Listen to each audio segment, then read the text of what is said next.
Well, hello everyone. Welcome to this week's episode. Sorry, as we were just before we came into recording this, I was randomly teaching Donato's stupid little like theater exercises you would do before warm up. And there, I hear myself saying them, and I know what I sound like. But you're not here for that, although you should learn how to do press the button, baby 1, 2, 3. Very useful, has a lot of positive ramifications, implications in your life. You're here for this week's episode of Certified Forgotten. We're your favorite horror podcast, talks about films with 10 or fewer reviews on Rotten Tomatoes. And then sometimes we do these uncertified episodes where Matt Donato and I talk about a new release, something that caught our eye, something that we liked, something that Donato tweeted at me about or posted at me about the moment he was done with his press screening to tell me that I was going to love this dumb bitch juice of a movie. And you know what? He was right, and we'll get into that in a second because this week we're talking about the end of Oak Street, and you I don't normally get post movie tags. I felt very honored that I got that from you.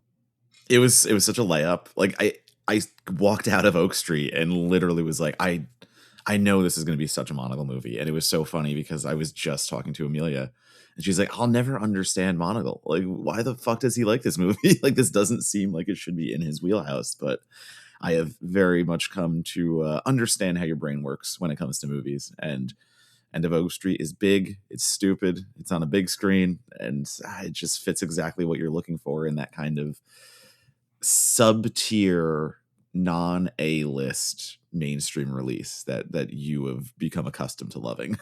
Yes, and good for you, because I do feel like my taste makes sense to me.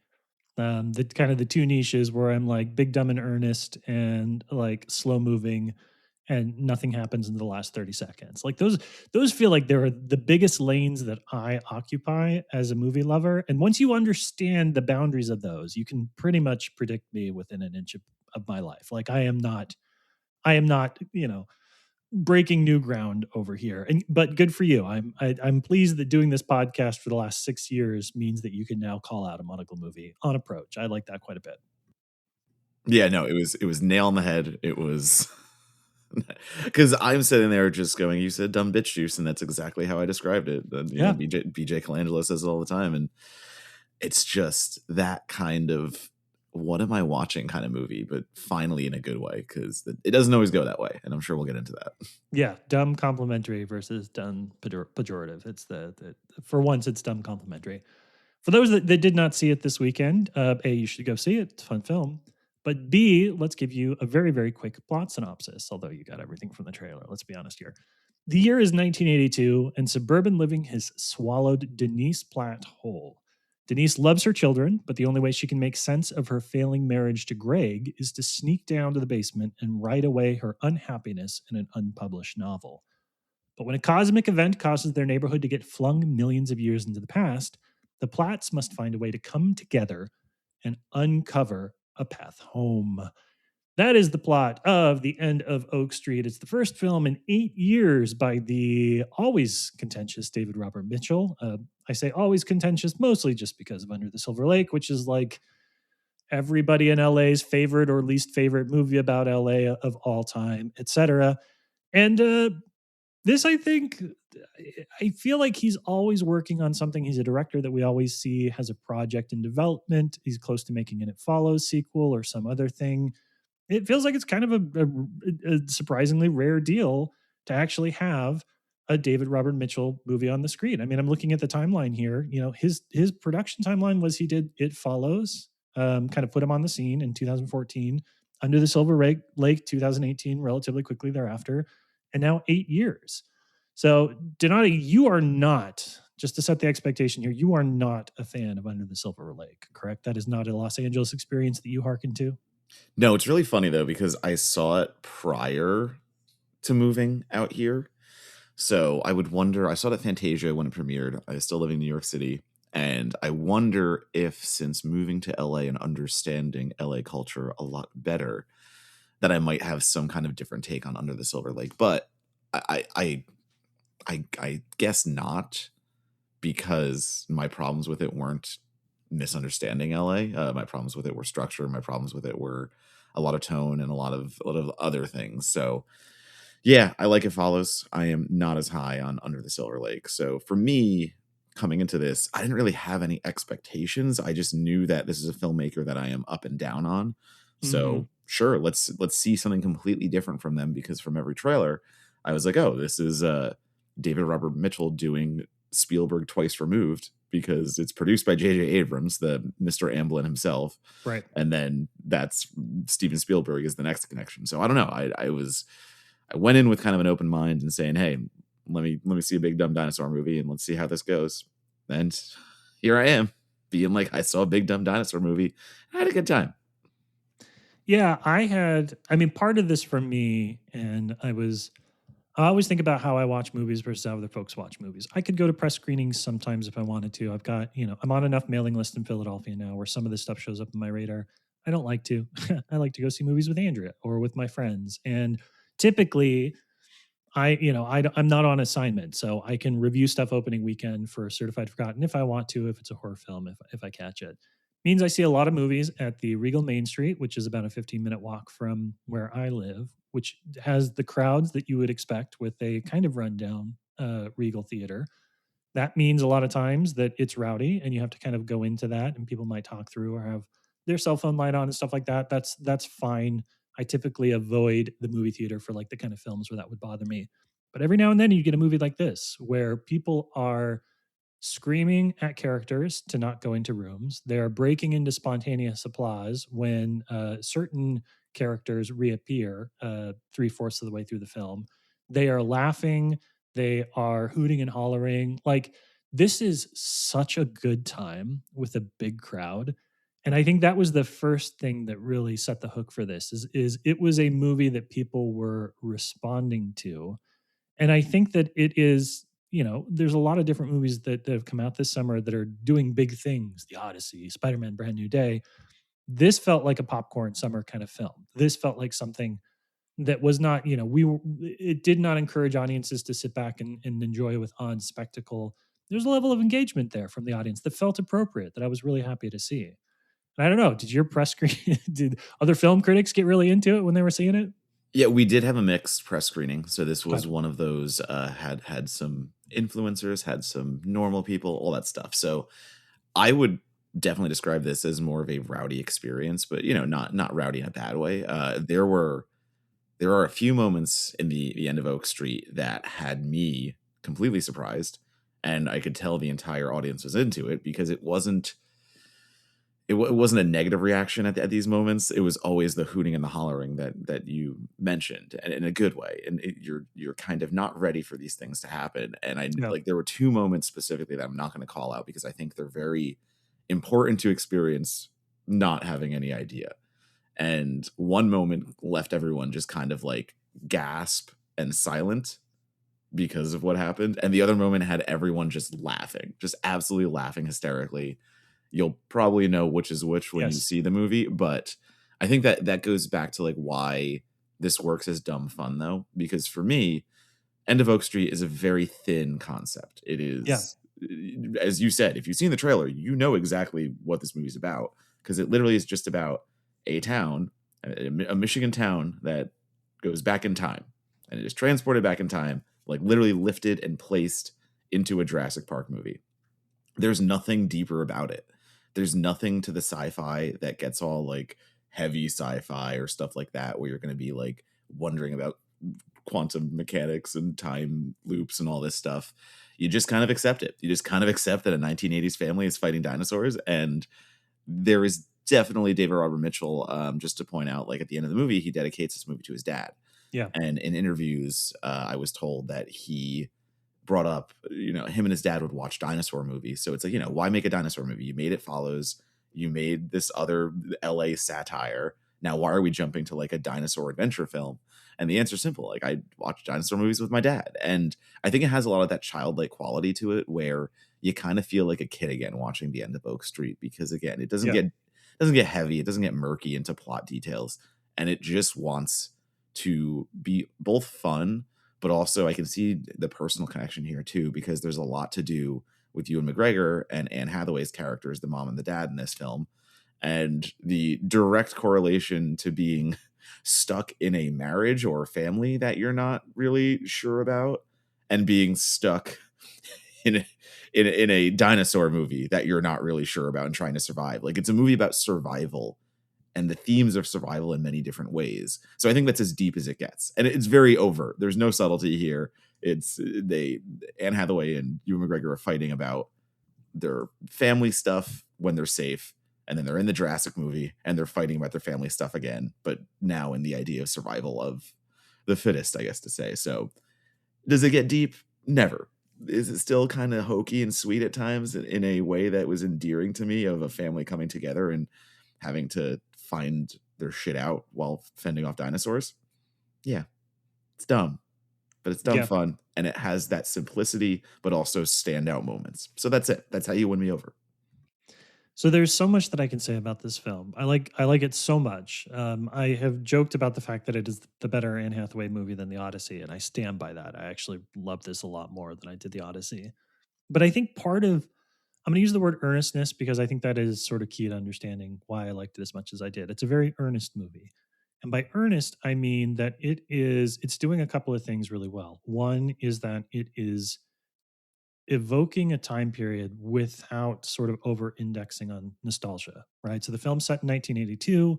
The world of it is very like, station wagons and in wood panel homes. The production design is very throwback. It's very cool. The idea of a family that was, two parents that are sort of like going through divorce, but end up falling back in love with each other throughout the process, right?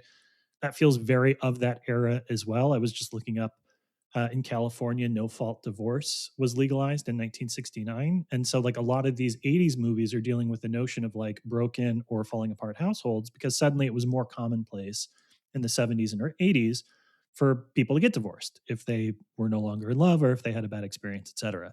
So, that idea of like a married couple, mom and dad save the world, and insert whatever you want here, right? Like, I think that feels very period appropriate to me, but part of it is just like I think it creates these really clean bumper lanes for these characters. It is 1982, it is a dinosaur movie, it is all of these things. The I On your live stream the other night with Perry, I kind of was joking about how, you were talking about the fact that it's a dumb movie, and I said if it was a smarter movie it'd be a worse movie. And I think that's true because I think that what the film is doing, what Mitchell's doing is he's saying, all right, these are the constraints that I'm going to put. Like I am lowering, it's like a slider at the beginning of an RPG. I am lowering the intelligence of this film. It's not going to really like try and outsmart the audience in any way. It's going to be stuck at a certain level, but within that environment, I want this to execute completely straightforward, completely earnestly. There's no winking to the audience. There's no nods or nudges. Like this is a movie that could have come out in 1982. Like it is a film that, for all intents and purposes, feels like it was lifted from that period. And I think that takes a lot of restraint and a lot of effort to be able to make something like this and say, not I am evoking a period, but I am not really engaging in dialogue with it. I am just trying to make the best action movie, the best family friendly action movie of 1982. And I have a lot of respect for that because, again, it's earnestness. You're just kind of making, and I like the phrase. I'll say you're just sort of like putting your dumb bitch juice on display and being like, I really hope you like it. There's nowhere for you to hide because you made a dinosaur movie with a family that's falling apart. And like, you can't be like, well, it's an allegory for like, no, you're just like, this is my movie. I think it's fun. I hope you think it's fun too. And so far, a lot of people do. Yeah, and I think the problems it runs into with doing that, I point out specifically my one big issue in the movie is how unaware the characters are, and that is to fit the moment. I understand Yes. that, like Yes. you need the hilarious moment where a family is kind of trying to figure out how to escape or what comes next, and they're standing in a backyard, and you just see this T-Rex size monster just walking towards them. But like you don't hear the footsteps. You don't hear like there's no way this thing is stealthy. There's no way this thing can actually sneak up on this family Yeah. and how unaware they are. And yet it creates that moment of hilarity when it's like breathing down their neck and about to bite someone and they all just scamper and run away in different directions. Like, Yeah. does that moment make sense? No. Is that kind of logic replicated throughout the entire movie? Absolutely. But is that necessary to get to other moments that are again quite hilarious or jarring in terms of when they happen and how like viciously maybe sometimes I would say I was surprised by the brutality of the movie. So Yeah. when you brought up with the live stream that I did with Perry and like we were talking, and I swear to God, I thought it would be a R-rated movie because like I didn't check beforehand, but Yeah, yeah, I remember from that. what I saw, I mean, I was not expecting some of the kills to go this hard. And I mean, listen, there's blood on the screen. There is appendages ripped off. Like they show some shit. Think of the meanness of Jurassic World when that poor woman gets dropped into the Mosasaurus tank. Yeah. Like it's that level kind of mean at times.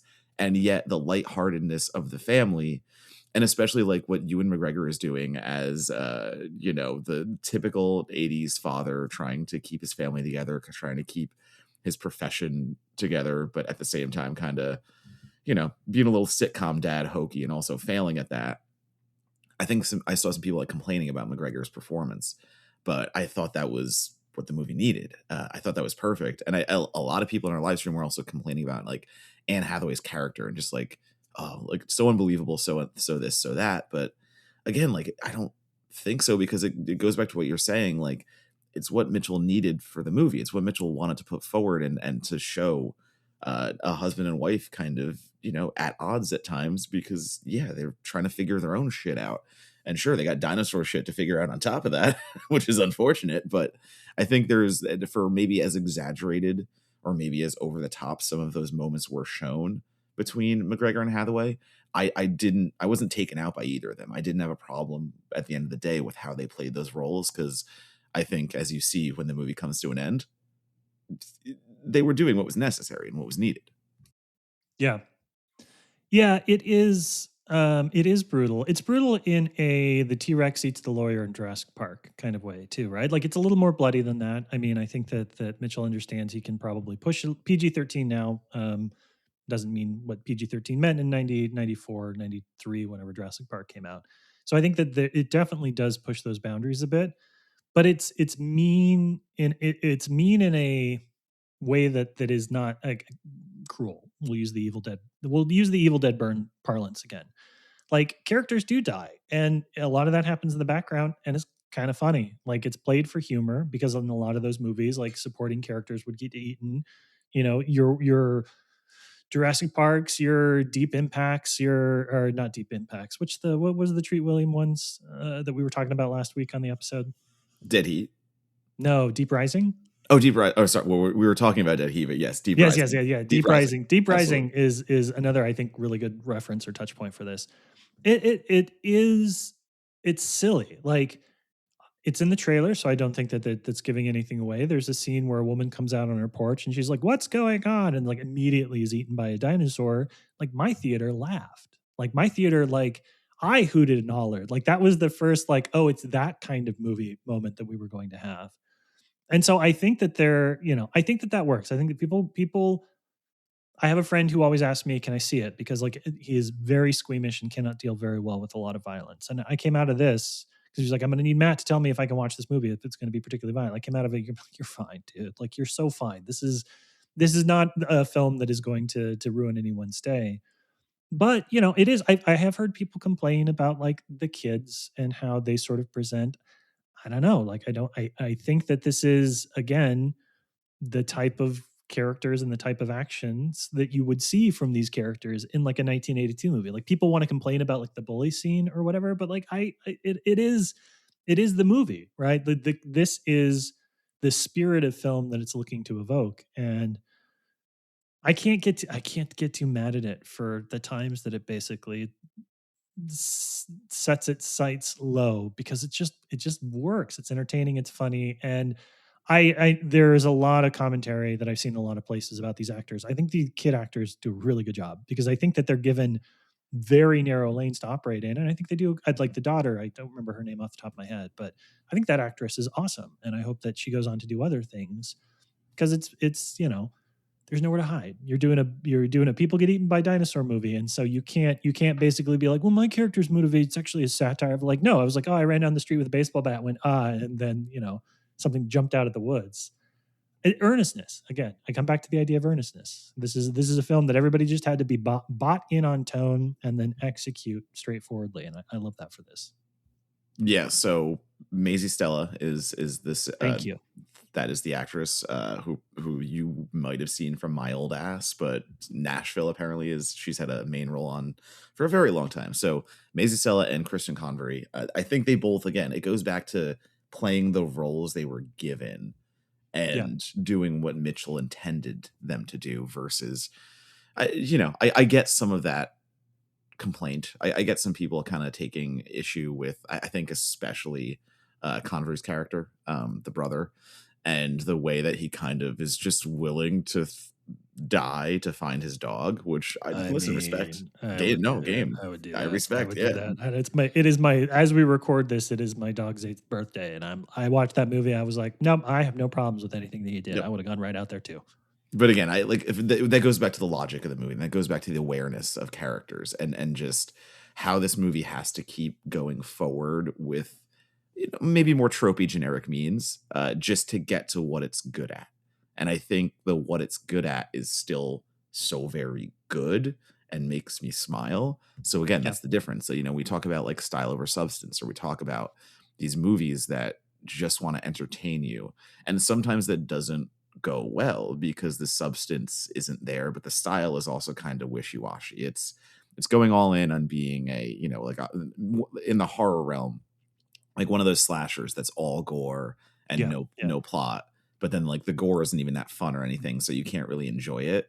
I Yep. think The End of Oak Street, again, I'll bring up, there's little substance here. There's definitely some things going on, the tropes, the generics, you're gonna get those family values themes, but the dinosaurness of it all, it's good. That's the stuff that is good. So if you're able to be in those moments and like really be engaged, yeah, you can let the other stuff go. That's why we have that little bit of, depending on the movie and how I talk about style over substance, it's always going to change because, well, how is the style and how is the substance? And I found myself, in particular with Anne Hathaway and Ewan McGregor, I found myself in the end, which we don't necessarily need to get into, but we can. It's got a lot of it's kind of Rick and Morty vibes to me, right? Like Anne Hathaway is really good in this. I think she's really, really good in this. And it is the kind of Anne Hathaway that showed up in Colossal, where you're just like, oh, when you get to have fun, you're going to have a lot of fun. Ewan McGregor has never played this stupid. He's never played a character that is this dumb, and I love that for him. And he's clearly having a good time. Clearly likes and has no problem being the dumbest character in the room. And it gives a little bit of Beth and Jerry. It does, and especially with the ending, it gives a little bit of Beth and Jerry as well. And I think that is. I know people have complained. Do you want to talk about the ending? I know people have complained about the ending, but I love it. I love that I ending. think we can get into it because I, Okay. I just sat there shaking my head, but not in a terrible way. Just like, Yeah. yeah, of course we're gonna do this. Yeah. So incredible, massive spoiler alerts. Now is the time to turn off the podcast. If you have not seen the film, please turn off the podcast and then go give us a 5-star review on Spotify or whatever, just to help us out. If you're still here, you know what we're talking about. Nicole goes and or not Nicole, sorry, I got her name wrong. Denise goes and they get back in to their timeline an hour before the event happens, and they go order a pizza. They order a pizza from Greg. The wrong timeline, Greg delivers the pizza. They claim him as their own, and then the alternate versions of themselves get sucked into prehistoric times, and we assume fucking die. And if you have a problem with that, I don't know what to tell you. True Rick and Morty vibes. Like so funny, so thoughtful. The little stinger at the end with the duplicate version of the neighbor, as well as sort of a nod to not everybody made the same decision. I love it. It's goofy. It's goofy. It's a touch mean. Like if you think about it too much, it's got like the end of Detective Pikachu vibes where you're like, oh, this is an existential nightmare. But I kind of love that about it. So that brings me back to the whole don't think too hard about this movie, because that ending for me, I agree with you in what you're saying, but also it just brings up all these questions. Like Yeah. if they're back from their time blip, let's call it. So they're back and they take their dad, but then they let themselves go there and then they die. But then wouldn't they also be dead? Because then again, like all the time loop or time Yeah. paradox questions just start stirring like crazy. And like they also save everyone else who died in the movie. So like the librarian and her husband, PJ Burns' shitty neighbor, like that. Yeah. Like it's a fun little note to be like, yeah, we saved everybody who we saw die, but like so many other people So die many that other they people. just Yeah. let go. Like it's such an insane kind of ending that just getting to that point was enough of a question mark of, hey, don't worry about it. There's just a giant glowing orb you can jump in and leave, and you're just back in your time. And it's like, wait, what? That's like, we're not even going to talk about the giant orb that saves everybody, or sorry, saves anyone who finds it, and you have to find it, and it just appears at random. It is don't think about it. It is roll with it. It is all of those things. So do It's I not that hate kind of movie. Not do that I kind hate of the movie. ending? No, I don't hate the ending. But did I sit there and just like scratch my head at the amount of questions it just raises, and then just says, yeah, but like fuck you. Here's the end. Here are the credits, and it's like, okay, sure, let's go. Yeah. And I think that's again, that's part of the reason I like it, right? Is there are two times of time travel, parallel universe movies, whatever. There are like the time crimes of the world where everything is logic that fits within itself, and like this loop closes into that loop, and it's a compelling unraveling of a mystery. And then there is this where they're basically like, yeah, I stole my double's husband and we lived happily ever after. And this is the kind of, I mean, it goes without saying, this is the kind of ending that we would have gotten in 1982, right? This is the Back to the Future ending that we would have gotten, where they sort of just like everything works out. Again, except for the poor Denise and the kids that might be maybe still got sucked into the timeline. But it's such a fun vibe. It is such a fun vibe, and it is a film that is willing to take big swings and then basically be excited alongside you that those swings were taken at all, which there's an underrated element to that. Like I don't go into movies trying to puzzle them out. I don't go into films trying to solve them. I don't believe that everything that I don't understand is a plot hole. And I am able to balance being critical while basically letting the movie come to me, like turn off my brain is not the right way of putting it, but I will let the film trod its own path and I will follow behind it until at which point like the jungle becomes so thick that like we both get trapped and we die and I turn around. It's a very sweaty metaphor. But this was just a film where like every decision that it made, I was like, you know what? Fuck it. Yeah, let's keep going. And then it did something else. I was like, oh fuck. Yeah, all right, why not? Let's keep going. And if you think about it even a little bit, it all falls apart. But if you're trying to engage in a battle of the wills with a movie about a family that gets sent back in time to fight dinosaurs, I must refer you to Sir Roger Ebert, who said a million times over in a million words, you judge the movie that was made, not the movie that you wanted it to be. And the movie that was made, ton of fun. Yeah, it's not that I have to logic my way out of a movie. It's more what have you presented? Like it's what Yeah. you said. What have you given to me? Like, did we have to raise this question that you didn't answer? Does all that stuff work? And I think it is the end. And when it ends, and you sit there and you go, yeah, good time. I don't need to worry about those questions. It took those risks. Some of them don't pay off. I think this Yeah. still is like a 3 out of 5 movie for me that is all entertainment, and that's great. But what it lacks, it definitely lacks. But I'm okay with that because not every movie should be a 5-star movie. And honestly, most movies aren't 5-star movies. So despite what some people's letterboxes say. Yeah.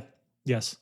This is the epitome of a high floor, low ceiling film.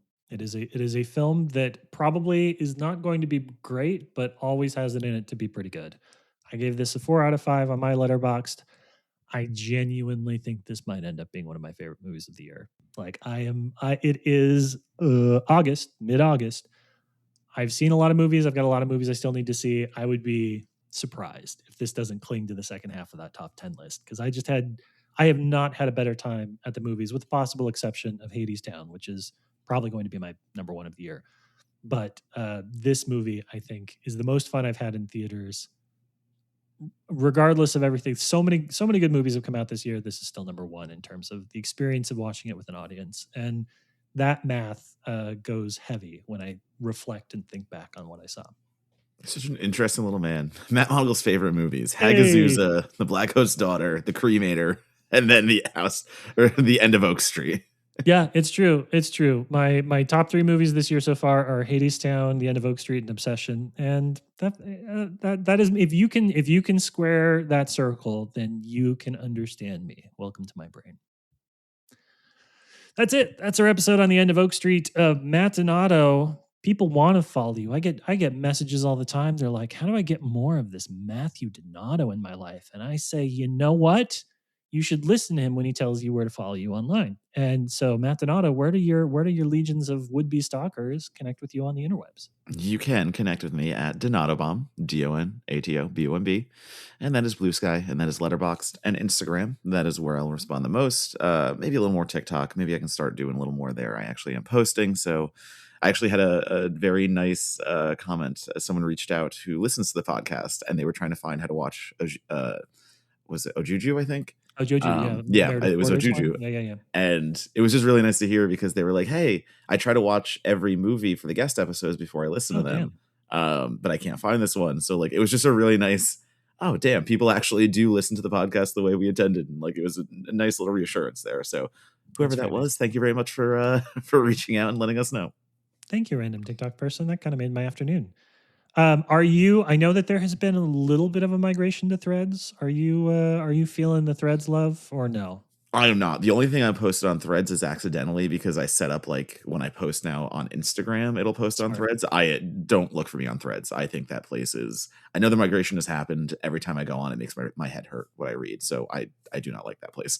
Yes, I will stop using social media before I switch to something that doesn't have a chronological timeline. That's just it. That's it for me. That is my one of my deal breakers in terms of content, not in terms of, everything else. There's a lot of deal breakers, which is why we're not on X anymore, or Twitter. But yeah, no threads for me either. You can find me on Blue Sky. It's monogle.bsky.social. You can also find me on Instagram. It's at Matt Monogle. But more importantly, and stop me if you've heard this before, you can go to certifiedforgotten.com. You can read some of the incredible film criticism and writing that we have been publishing. There's a really cool piece this past week on a 1980s horror film called The Refrigerator, which I'd never heard of, and now I want to check out. And more importantly, you can visit us at www.certifiedforgotten.com/newsletter. Sign up for our free weekly newsletter and get some of that stuff delivered right to your inbox. How cool is that? How cool is that? A newsletter. A newsletter. What'll happen next? There's no way of knowing. We're living in the brand new future. That's it. That's this episode. Thank you so much for listening. We'll talk to you soon.